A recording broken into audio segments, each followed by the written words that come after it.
canteiro de obras está paralisado. A escavação feita aqui já não existe mais. A única máquina que trabalhou na área esta manhã foi essa escavadeira para fazer o aterramento e evitar novos deslizamentos de terra. O Ministério do Trabalho está investigando as causas do acidente que aconteceu no início da noite de ontem, quando 2 pessoas foram soterradas. Um engenheiro do órgão conversou hoje com funcionários da empresa e também a vítima sobrevivente. Num primeiro olhar, segundo o nosso engenheiro, realmente a empresa não tinha oferecido as melhores condições de segurança para a realização daquela atividade de escavação. Isso foi verificado também pelas as demais autoridades que compareceram no momento do acidente, como o bombeiro, como a Polícia Civil, que não havia escoramento, não havia nem mesmo equipamento de proteção individual para o trabalhador. Ao longo de todo o meio-fio, foi colocada uma tela de proteção para a segurança dos usuários da avenida. A obra ficará embargada até que a empresa apresente os documentos solicitados pelo Ministério do Trabalho, que vão desde o registro dos funcionários até a apresentação de treinamento feito por eles. A empresa deveria ter comunicado ao Ministério a realização dos serviços para que fosse orientada em relação à segurança dos trabalhadores. Mas isso não aconteceu. É interesse da empresa comunicar, por quê? Porque ela pode gratuitamente ter mais orientações com respeito à segurança daquela obra. A empresa foi notificada para apresentar esses documentos. Dentre os muitos documentos tem essa comunicação de obra, que pelo que tudo indica não foi feito.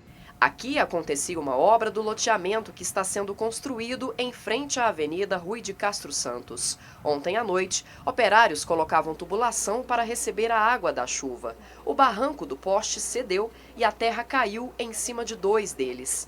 Um, de 53 anos, ficou preso até a cintura. Ele foi socorrido pelos bombeiros com ferimentos nas pernas. O colega dele, Carlione Baraunas de Souza, de 32 anos, ficou com o corpo todo soterrado em uma profundidade de 3,5 metros.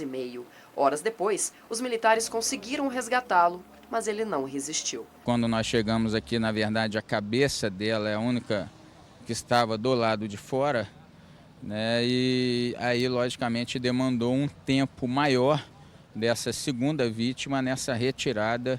Tivemos que utilizar água no local, aproximadamente 15 militares e mais 5 guarnições aqui no local.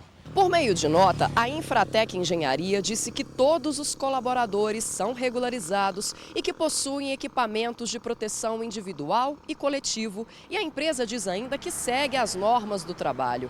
Mas o serviço ontem estava sendo realizado no início da noite e os funcionários contavam apenas com a iluminação de uma retroescavadeira e também dos postes de iluminação da Avenida Rui de Castro Santos. O erro mais grave apontado pelo Ministério do Trabalho e também pelo Corpo de Bombeiros foi a falta de um escoramento das paredes para que fosse feita essa escavação.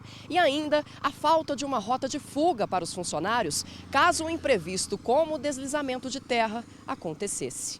Se ficar provado que a empresa não forneceu a segurança necessária, segundo as normas legais, isso pode ter consequências até mesmo jurídicas para a empresa. Como, por exemplo, ressarcir a União o valor que a União gastar com a indenização da vítima e da família, em relação à família. Por exemplo, o INSS vai, se ele tiver registrado legalmente, o INSS vai ter que dar uma pensão para filhos menores, se tiver, e etc. O laudo de investigação do acidente deve ser apresentado pelo Ministério do Trabalho em 30 dias.